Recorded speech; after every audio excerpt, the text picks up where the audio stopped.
Shri major Ravi, ഇപ്പോൾ മണിക്കൂറുകൾ പിന്നിടുകയാണ്. 4 ഭീകരർക്കായുള്ള തിരച്ചിൽ 4 പാടും നടക്കുന്നുണ്ട്. അതിനിടയ്ക്ക് കശ്മീരിലെ തന്നെ ചില മേഖലകളിൽ നടന്ന ഏറ്റുമുട്ടലുകളിൽ ഒരു സൈനികന് വീരമൃത്യു സംഭവിക്കുകയും ചെയ്തിരിക്കുകയാണ്.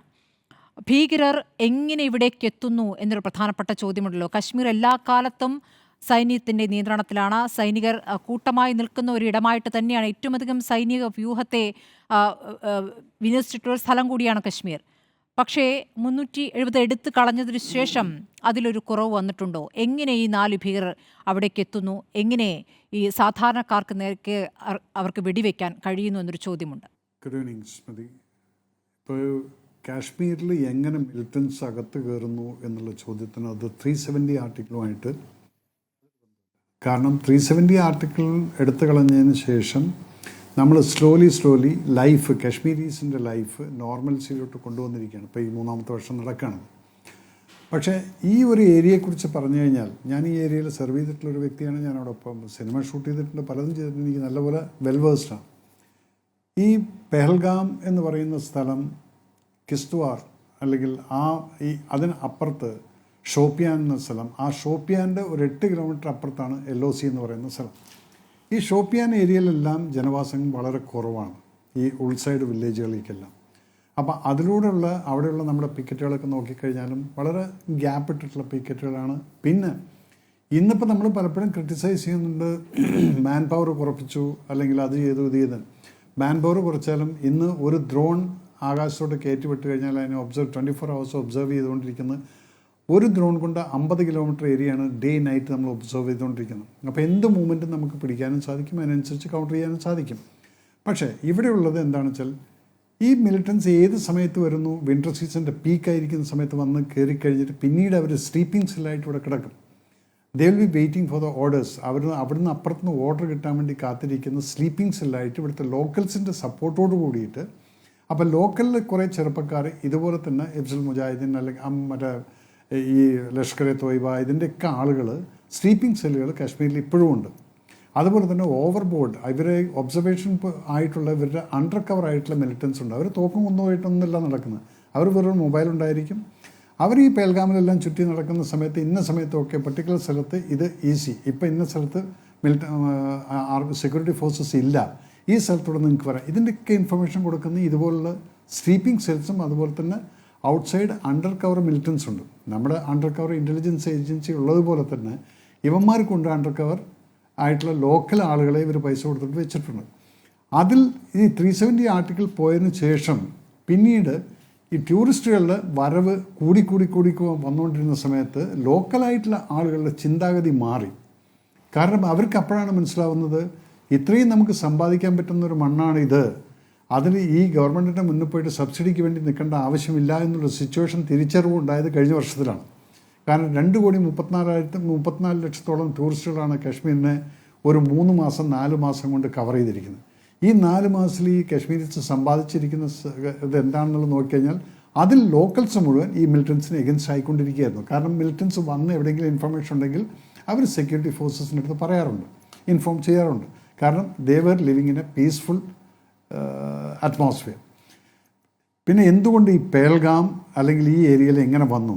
ആക്ച്വലി നോക്കിക്കഴിഞ്ഞാൽ 10-100 കിലോമീറ്റർ ദൂരത്തൊക്കെയാണ് LOCകൾ. പക്ഷേ ഈ ഷോപ്പിയാൻ എന്ന സ്ഥലത്തൂടെ വന്നു കഴിഞ്ഞാൽ ഇവിടെ വന്നിട്ട് സ്ലീപ്പിംഗ് സെല്ലായിട്ട് ഇരുന്നുകൊണ്ട് പേൽഗാമിനെ അറ്റാക്ക് ചെയ്യാനുള്ള ബേസിക് കാരണം എന്ന് പറഞ്ഞു കഴിഞ്ഞാൽ, Pahalgam is one of the most busiest place.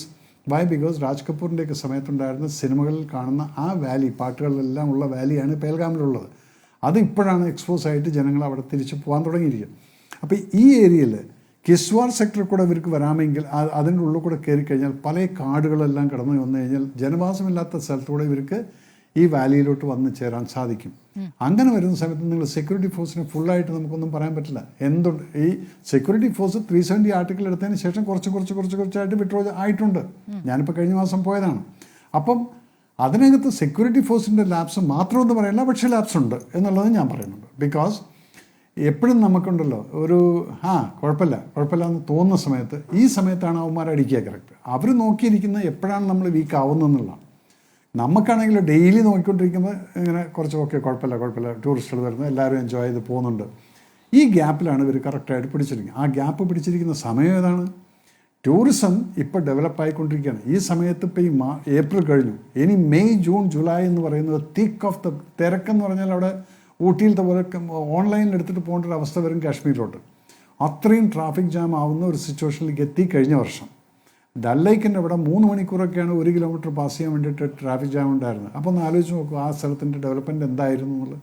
ആ സംഭവത്തിനെയാണ് ഇവർ ഇവിടെ വെച്ചിട്ടൊരു അടി അടിച്ചു കഴിഞ്ഞാൽ യെസ്, ഈ ടൂറിസത്തിന് ബ്രേക്ക് ചെയ്യണം. ടൂറിസത്തിന് ബ്രേക്ക് ചെയ്ത് കഴിഞ്ഞാൽ Kashmiris have to come back to the same time മുമ്പുണ്ടായിരുന്ന ആ പട്നിയിലോട്ട് അവരെ തിരിച്ചവിടെ കൊണ്ടുവന്നാൽ മാത്രമേ ഈ മിലിറ്റൻസ് പിന്നെയും വളർത്താൻ പറ്റുള്ളൂ. മിലിറ്റൻസ് പറയുന്നത് കേൾക്കണമെങ്കിൽ അവർ പട്ടിണി കിടക്കണം. അങ്ങനെ പട്ടിണി കിടന്നാൽ മാത്രമേ മിലിറ്റൻസ് പറയുന്നത് ഇവർ കേൾക്കുള്ളൂ. പക്ഷേ ഇന്ന് അൺഫോർച്ചുനേറ്റ്ലി മിലിറ്റൻസിന് തെറ്റിപ്പോയി. ഈ അറ്റാക്കിൽ എന്ത് പറ്റി? കാശ്മീരീസ് എല്ലാം ഒറ്റക്കെട്ടായിട്ട് നിൽക്കുകയാണ്. ഇപ്പോൾ ഇവർ ഫുൾ കണ്ടം ചെയ്തിട്ടാണ് ഇന്നത്തെ ഒരു സിറ്റുവേഷനിൽ നിൽക്കുന്നത്. അവർ ഫുൾ ഗവൺമെൻറ്, ഇന്ത്യയുടെ ഫ്ലാഗും പിടിച്ചുകൊണ്ട് മാർച്ച് നടത്തുന്നത് ആദ്യമായിട്ടാണ്. അതെ, അത് നമ്മൾ കണ്ടു. മെഴുകുതിരിയുമായി നടന്നു നീങ്ങുന്ന കശ്മീർ ജനത മാത്രമല്ല, അവിടെ ഈ പരിക്കേറ്റവരെയും വെടിയേറ്റവരുടെ ബന്ധുക്കളെയൊക്കെ അവിടെ നിന്ന് രക്ഷപ്പെടുത്താൻ സഹായിച്ച ഒരുപാട് കശ്മീരികളുടെ കഥ നമ്മൾ വായിച്ചുകൊണ്ടിരിക്കുകയാണല്ലോ. അതവിടെ ഒരു മാറ്റമായി തന്നെ പറയുന്നു. മാത്രമല്ല, ഞങ്ങൾക്ക് ഒരു 4-5 വർഷമായൊരു സമാധാനത്തിലുള്ള ജീവിതമായിരുന്നു, അത് തകർക്കാനാണ് ഇവർ വരുന്നത് എന്ന് പറയുകയും പാകിസ്ഥാനെതിരായ മുദ്രാവാക്യമൊക്കെ കാണുകയും ചെയ്തു. ഞാൻ ചോദിക്കുന്നത്, ഒരു ഇൻ്റലിജൻസ് വീഴ്ച ഈ ഘട്ടത്തിൽ ഉണ്ടായിട്ടുണ്ടോ എന്നുള്ളതാണ്. ഇവിടെ ഈ അസീം മുനീർ സൈനിക മേധാവി നേരത്തെ ISI മേധാവിയുമായിരുന്നു.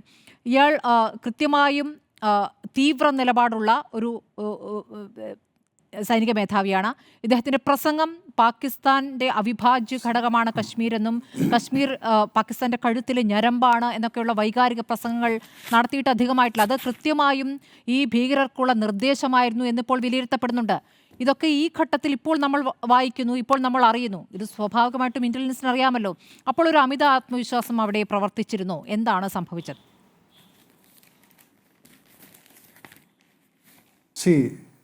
ഇത് ഇത്രയും നമ്മൾ ആൻറ്റിസിപ്പേറ്റ് ചെയ്യാന്ന് പറഞ്ഞാൽ ഈ സെക്യൂരിറ്റി ഫോഴ്സസിനെ നമ്മൾ എങ്ങനെയാണ് ഒരു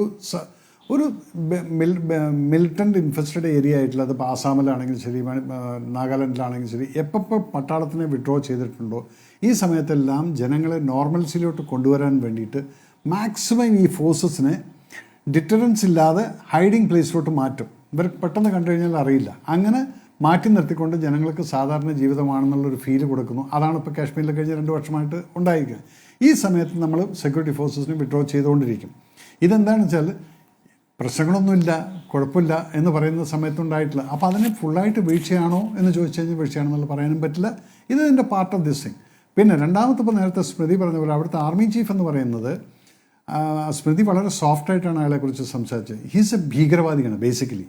ബിക്കോസ് ഇത് ഒരു മുഷറഫിൻ്റെ വേറൊരു അനിയനാണത്. പണ്ട് മുഷറഫ് എന്താണ് ചെയ്തത്? തനിക്ക് ഗവൺമെൻറ്റിൽ നിന്ന് അധികാരം അവരെ ടോപ്പിൾ ചെയ്തുകൊണ്ട് മിലിറ്ററി അധികാരം പിടിച്ചെടുക്കാൻ വേണ്ടി മുഷറഫ് ചെയ്തെന്നാണ് ഒരു കാർഗിൽ യുദ്ധം ഉണ്ടാക്കി. അത് മുജാഹിദീനാണെന്നും പറഞ്ഞ് അവരുടെ പട്ടാളക്കാരെ തന്നെ 3000 ആളുകളെ കയറ്റിയിരുത്തിക്കൊണ്ട് ഇന്ത്യൻ പെറ്റിക്കേറ്റുകൾ പിടിച്ചെടുത്തു. അതുപോലൊരു സിറ്റുവേഷനാണ് ഇപ്പോൾ പാകിസ്ഥാനിൽ നടക്കുന്നത്. ഇവന് എങ്ങനെയാലും അധികാരം പിടിച്ചെടുക്കണം.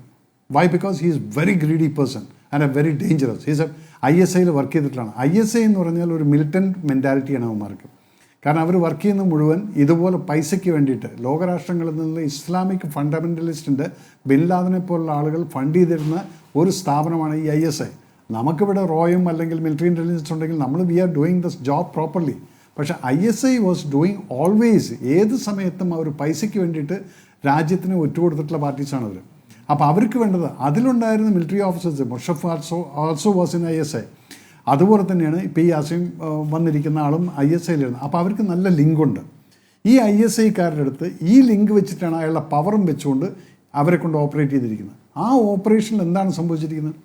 ഈ സ്ലീപ്പിംഗ് സെല്ലുകൾക്ക് കൊടുക്കേണ്ട നിർദ്ദേശങ്ങൾ ഇപ്പോൾ സ്മൃതി പറഞ്ഞ പോലെ തന്നെ അവർക്കത് കറക്റ്റായിട്ട് കിട്ടലും, അതുപോലെ തന്നെ അവരുടെ അണ്ടർ കവർ ഏജൻസീസ് ആയിട്ടുള്ള സിവിലിയൻസിനെ പോലെ നടക്കുന്ന അവിടെയുള്ള ആളുകൾ അവർ കൃത്യസമയത്തുള്ള ഇൻഫർമേഷൻ കൊടുത്തുകൊണ്ട് പെൽഗാമിൽ ഓക്കെ ഇപ്പോൾ ഇന്നതാണ് ഇന്ന ഏരിയ. ഇപ്പോൾ ഈ സംഭവം നടന്ന സ്ഥലം എന്ന് പറയില്ലേ, ഇത് ആക്ച്വലി പറഞ്ഞാൽ 7 കിലോമീറ്ററോളം 5-6 കിലോമീറ്ററോളം നടന്നു പോകണം, അല്ലെങ്കിൽ കുതിരപ്പുറത്ത് പോകണം.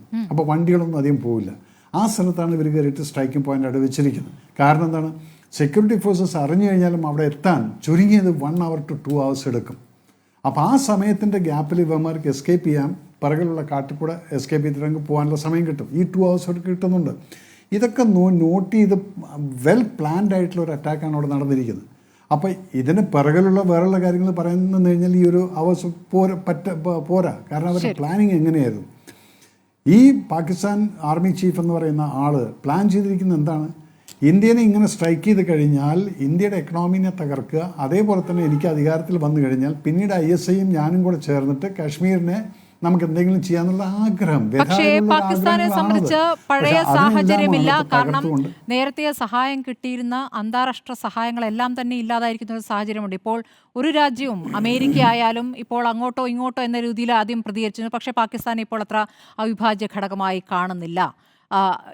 മറ്റ് രാജ്യങ്ങളിൽ നിന്നായാലും ചൈനയിൽ നിന്നായാലും റഷ്യയിൽ നിന്നായാലും ഒന്നുമുള്ള സഹായമില്ല. ഇറാനുമായി ബന്ധപ്പെട്ട അവർക്ക് ആഭ്യന്തര പ്രശ്നങ്ങൾ, ഇറാനുമായിട്ട് പാകിസ്ഥാൻ തന്നെ പ്രശ്നങ്ങളുണ്ട്. അപ്പോൾ ഈ സഹായങ്ങളൊന്നും അന്താരാഷ്ട്ര തലത്തിൽ കിട്ടാത്തൊരു സാഹചര്യത്തിൽ അവിടെ യഥാർത്ഥത്തിലൊരു ദുർബലമായ ഭരണം കൂടിയാണ്. അവിടെ ദുർബലമായ ഭരണം, അവിടെ ജീവിക്കാൻ തന്നെ അവിടെയുള്ള നാട്ടുകാർ ബുദ്ധിമുട്ടുന്ന സാഹചര്യത്തിലാണ് ഇവിടെ ഞങ്ങളിവിടെ ഉണ്ട് എന്ന് കാണിക്കാൻ ആ ഭീകരർ നമ്മുടെ രാജ്യത്തേക്ക് വന്നിരിക്കുന്നു എന്നുള്ളതാണ് യാഥാർത്ഥ്യം.